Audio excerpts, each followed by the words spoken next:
बिहार के रोहतास, जहां पर मुख्यमंत्री योगी आदित्यनाथ एक चुनावी रैली को संबोधित कर रहे हैं, सुनिए।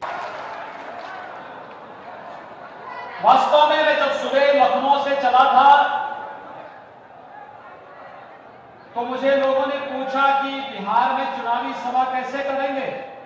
मैंने कहा कि कोरोना काल खंड है, 2000-2500 की भीड़ होगी, लेकिन यहां आकर के मैं देख करके आश्चर्य किया कि 25-30 हजार की भीड़ जुटी हुई है और उत्साह उमंग के साथ भारतीय जनता पार्टी को फिर से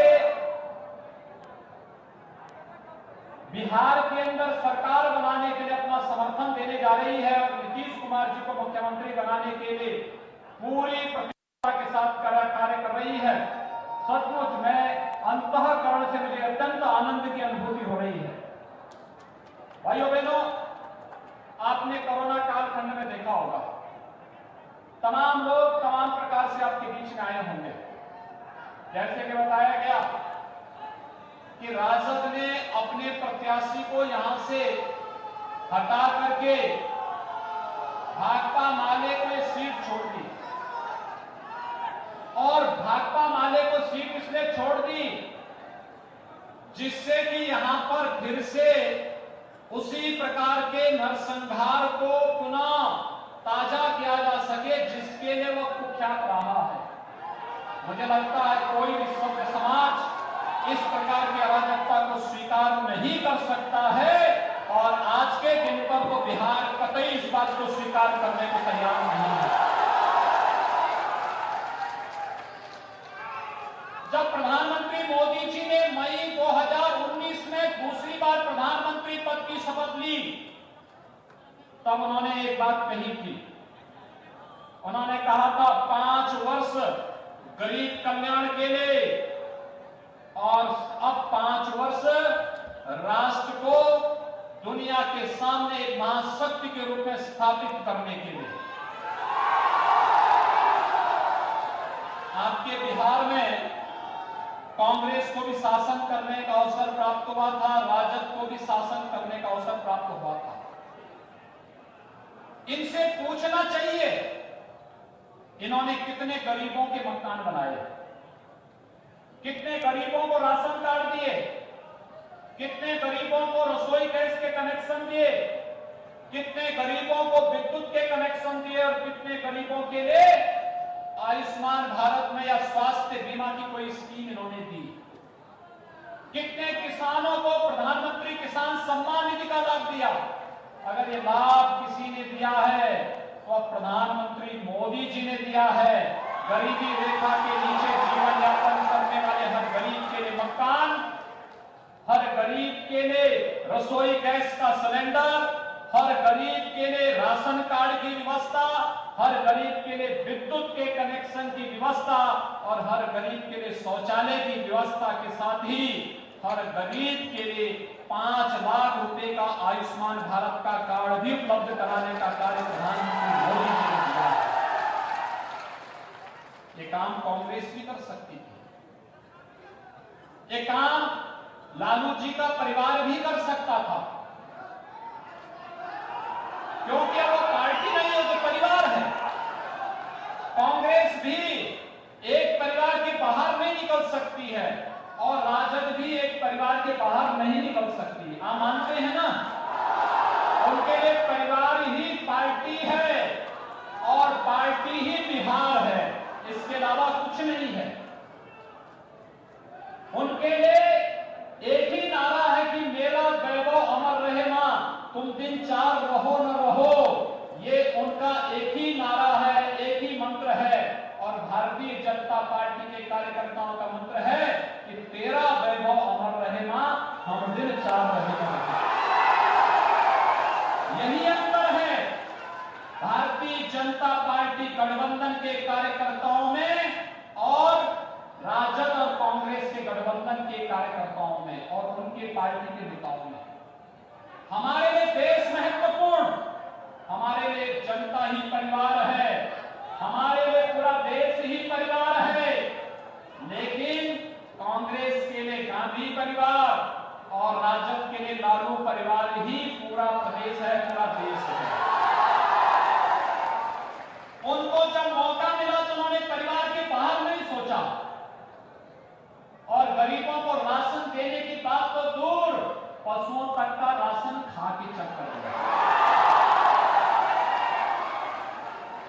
बिहार के नौजवानों के सामने पहचान का संकट खड़ा कर दिया। बिहार में नरसंहार और भ्रष्टाचार के जो नित नए कारनामे सामने आते थे, यही कांग्रेस कालखंड में भी होता था।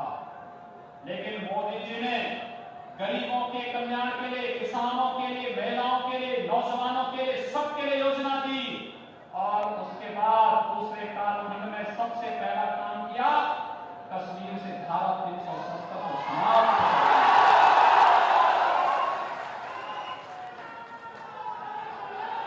अब पाकिस्तान प्रस्त आतंकवादी कश्मीर में आकर के जवानों पर नाजायज हमला नहीं कर सकते, क्योंकि अगर करेगा तो भारत का जवान पाकिस्तान के अंदर घुस करके मारेगा।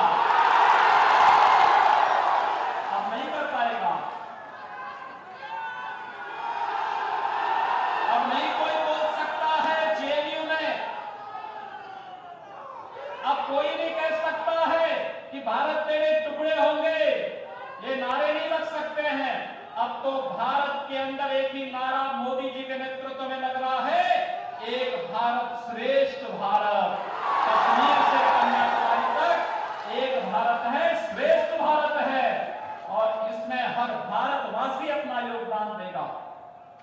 कोई इसमें किसी प्रकार का नाम लपेट नहीं, कोई किसी प्रकार की कोई कंजूसी नहीं। और जो कुछ बचा है, लोग अक्सर हमसे पूछते थे, पिछली बार लोकसभा चुनाव में जब मैं बिहार आया था तो बिहार के लोग हमसे कहते थे, पत्रकार बंधु कहते थे कि आप लोग कहते हैं कि रामलला हम आएंगे, मंदिर वहीं बनाएंगे, क्या तारीख भी बताएंगे? मैंने कहा चिंता मत करो, अगली बार आऊंगा तारीख लेकर के आऊंगा। और भाइयों बहनों, 5 अगस्त को प्रधानमंत्री मोदी जी ने 492 वर्षों की जो भारत की कसक थी, उस कसक को दूर करते हुए अयोध्या में भगवान राम के भव्य मंदिर का शिलान्यास भी कर दिया है ना? खुश है ना? बिहार में भारतीय जनता पार्टी और जदयू के गठबंधन की सरकार बनाएंगे ना? सरकार बनेगी तो आपके विधायक जी आपको अयोध्या में भगवान राम का दर्शन कराने के लिए भी लेके जाएंगे।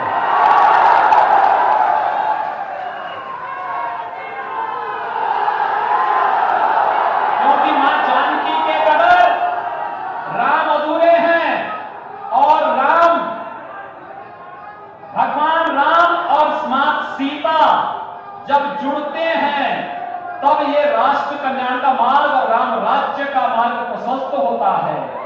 और भाइयों बहनों, आज भगवान राम के भव्य मंदिर के लिए जो वायदा था, वो वायदा हमने पूरा कर दिया। अब तो कोई संदेह नहीं है ना? किसी प्रकार का कोई संदेह? कोरोना कालखंड में भी आपने देखा होगा, हर गरीब को राशन देने का व्यवस्था, मुफ्त में राशन मिलेगा। नौजवानों के लिए रोजगार, प्रधानमंत्री गरीब कल्याण योजना का शुभारंभ प्रधानमंत्री जी ने बिहार से ही शुरू किया। और यही नहीं, बिहार के साथ साथ पूरे देश के अंदर कैसे कोरोना से बचना है। भाइयों बहनों, दुनिया की बड़ी बड़ी ताकतें पस्त हो गई, अमेरिका जैसी ताकत पस्त हो गई, लेकिन भारत के अंदर मोदी जी के नेतृत्व में भारत सफलतापूर्वक इस लड़ाई को लड़ रहा है। और इसीलिए आप सबसे अपील करने के लिए हम लोग आए हैं। आप सबसे मेरी विनम्र अपील है कि चुनाव मात्र चुनाव नहीं है। चुनाव का मतलब अपना योग्य प्रतिनिधि विधानसभा में और संसद में भेजना। ये विधानसभा का चुनाव है, विधानसभा में योग्य प्रतिनिधि जाना चाहिए। जो लोग फिर से भारत के टुकड़े करने की बात कर रहे हैं, जिनकी आदत हमेशा से विभाजन की रही है, कभी देश के विभाजन की, कभी क्षेत्र भाषा के आधार पर देश को विभाजित करने की, वे लोग आज भी अपने उन मंशाओं को पूरा करने के लिए सदैव षड्यंत्र कर रहे हैं। इन षड्यंत्रों से सचेत रहते हुए मैं आप सबसे अपील करने के लिए आया हूं कि भारतीय जनता पार्टी ने श्री राजेश्वर राज्य को अपना प्रत्याशी आपके बीच में बना करके दिया, वे योग्य है। और अपनी योग्यता के आधार पर आपके बीच में सेवा करने का एक संकल्प लेकर के आए हैं। उसी प्रतिबद्धता के साथ आपके लिए काम करने को, पूरी प्रतिबद्धता के साथ कार्य करने के लिए संकल्पित होकर के आपके बीच आए हैं। भाइयों बहनों, राजद और कांग्रेस गठबंधन की मंशा को हमारा तो संकल्प है, हमने कश्मीर में और उग्रवाद समाप्त कर दिया है, अब नक्सलवाद को ही हमें समाप्त करना है जो थोड़ा बहुत बचा है। 95% समाप्त। प्रधानमंत्री मोदी जी के नेतृत्व में और गृह मंत्री अमित शाह जी के नेतृत्व में 95% नक्सलवाद समाप्त। जो 5% बचा है, आप देखना अगले वर्ष के दौरान इसका भी स्वाहा होने वाला है। ये भी अब आतंकवाद, नक्सलवाद, उग्रवाद, जितने भी वाद हैं, इनका सबका भगवान राम के मंदिर बनने के पहले राम नाम सत्य है के साथ यात्रा निकलने वाली है। अब भारत दुनिया की एक ताकत बनेगा और भारत विश्व गुरु के रूप में दुनिया के अंदर जो प्रतिष्ठा भारत को प्रदान की गई थी, आज प्रधानमंत्री मोदी जी भारत को वही प्रतिष्ठा दिलाने के लिए पूरी प्रतिबद्धता के साथ कार्य कर रहे हैं। मोदी जी की मजबूती के लिए नीतीश कुमार जी के नेतृत्व में बिहार में सरकार आनी आवश्यक है और बिहार में सरकार आने के लिए राजेश्वर राज जी को भारतीय जनता पार्टी, जदयू और गठबंधन के सभी प्रत्याशियों का जीतना आवश्यक है। कितनी बड़ी संख्या में आप लोग हैं, युवाओं की संख्या ज्यादा है।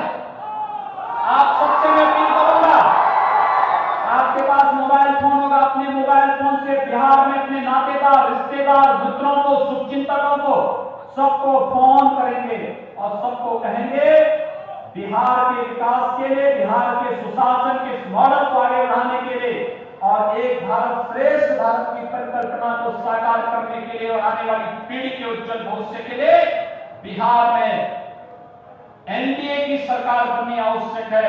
और इसके लिए जहां भी भाजपा, जदयू और गठबंधन के प्रत्याशी हैं, इनको भारी मतों से चुनाव जिता करके भेजना है। यही अपील करने के लिए आज आपके बीच आया हूं। राजेश्वर राज जी को भारी मतों से क्रमांक नंबर 2 पर कमल चुनाव चिन्ह पर भारी मतों से विजयी बनाने की अपील करते हुए वाणी को देता हूं विराम। जय जय श्री राम।